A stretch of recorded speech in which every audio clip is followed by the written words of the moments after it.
Okay, this is a pretty unique location also. This is kind of what prompted the whole swarm box placement on top of roofs in the first place, this particular location. As you can see, I'm squinting. It's the same day as when I started.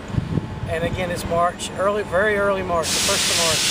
And, but it's warmed up. It's going to be 72 today. It's freakishly warm summer, winter.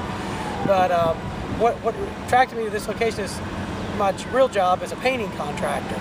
And we had to paint these large industrial complexes here in the fall, winter. And I'll pan around the camera. They have relatively flat roofs. They do slope a little. And we would get showers during the day and they would puddle water here. And the bees would come, the feral bees that probably live in these woods behind us, in an old tree or something like that, would come and get the water here. There's also a little stream running back there that you can't obviously see. And I would say we're probably 30 feet up. We put the ladder up on the low end, which is only like 10 feet, and then the ground dropped away. So the swarm catcher is really high, so it's going to have constant airflow.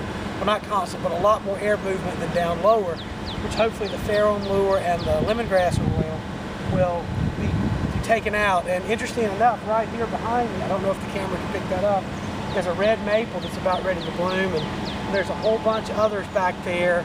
There's some locust and tulip poplar and sourwood out there too.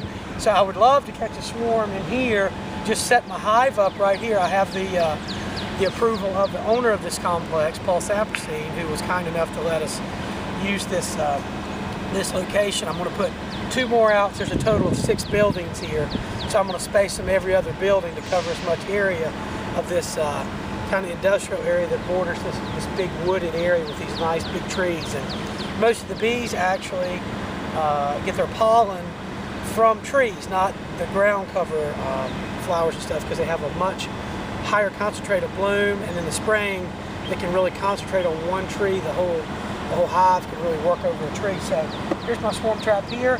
But do keep this in mind when you're doing this on the top of roofs. Always be careful, number 1. Number 2, always elevate your hive body, just in case you get a hard, severe rain. You don't want it to fill up, get water inside the trap.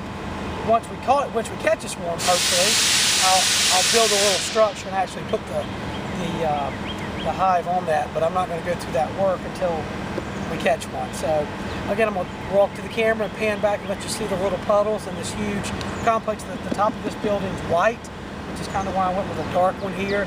Maybe that would give a little bit more visual clue. I have no idea.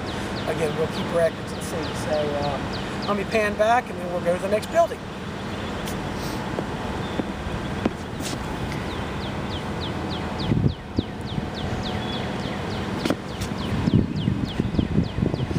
There you can see the puddles of water that have been, it's rained about 2 days ago here, and there's still a few little puddles there.